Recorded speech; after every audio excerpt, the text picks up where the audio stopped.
"Dad, could you come and play with me, please?" The red leather ball flew sweetly off my cricket bat, travelled through the air for about 8 metres before landing down on the short grass off to my right side. It then speedily rolled along the ground. All of this was happening while I ran towards the wooden case which stood in for the wickets at the other end of the grass pitch. Next moment the case flew over backwards after being hit by the ball, and I was out.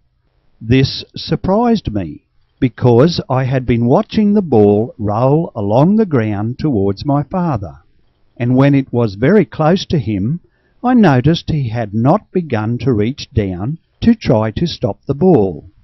So I was thinking, this is great, I will make the run easily. Then, to my astonishment, Dad stamped his left foot down in front of the ball, and it hit the outside edge of his work boot, flipped up into his waiting hand, and he fired the ball into the case. "Out," he said with a kind smile on his face. At this time I was about 5 or 6 years of age, and I had never seen Dad do this, what I would call a trick, with his foot before. It was the most amazing thing I had ever seen. Dad must be the greatest cricketer in Australia, maybe in the whole world. This is the most vivid memory of my father playing with me that I can recall. The memory of our late afternoon cricket games are a time spent with Dad that I still treasure to this day. They were always near dusk, as this was the time that Dad came home after milking the cows. We normally did not have much time before it became dark, but to have even this short time playing with Dad was wonderful. Fortunately for me, when I was growing up, I was able to enjoy a lot of time with my father while he worked on the farm, helping him, or it may have been at times hindering him, although I must say I did not remember him ever saying or doing anything to imply that I was being a nuisance. We built fences, gates, cattle yards, we milked cows and fed the calves and pigs, and we irrigated fodder crops. There were so many activities we could do together which I enjoyed. However, the most memorable times were those when we were not working or were doing activities that were not significant in the larger scheme of things, but were simply with Mum or Dad or my brother and sister together. I include my mother wholeheartedly in these activities, because where she was able, my mum was very generous with her time doing things with me. Please do not think, because I happen to use my father as a reference more often than my mother, that I value either of their contributions to my well-being growing up one less than the other.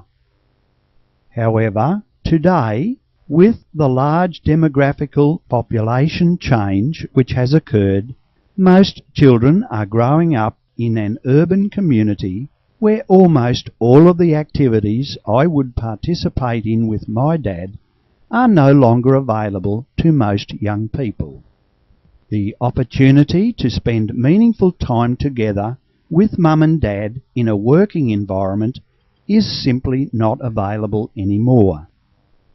In my business career, I had the best part of 25 years, dealing almost daily with a large number of clients, both men and women, on a reasonably close, friendly basis. And among many topics which we discussed, the one subject that frequently arose when reminiscing over their lives was memories of the times spent playing with their mothers and fathers. And one of the regrets expressed most often was that they did not have enough memories of quality time spent sharing activities with their parents. This has made me very aware of how significantly all our children cherish the interest and respect they perceive we are showing them by taking genuine time out specifically for them. Their self-respect and self-esteem are boosted enormously, and the simple joy and fun they receive from our time and company is so valuable to them that they will remember and indeed treasure that love and caring for the rest of their lives. When we have our children, especially in their younger years, we definitely have a need to remember that we must create a fair balance between our career aspirations and our desires for financial security, comfort, and a safe future, which, of course, is very important, against the boundless joy, enthusiasm, and challenges our children deserve and remember because of us allocating just a small amount of our quality time to them. My advice would be to make sure you find the time. Do not find excuses to commit yourself to creating time to share with your children. If you look genuinely at your schedule, there is not one of us who cannot find quality time for the benefit of our children's stability and contentment. Indeed, what could be more valuable? I have consistently referred to the term quality time because this time is spent totally committed to sharing and teaching the skills to allow our children to have the best chance to face up to the challenges of life and come out successfully as loving, well-adjusted individuals.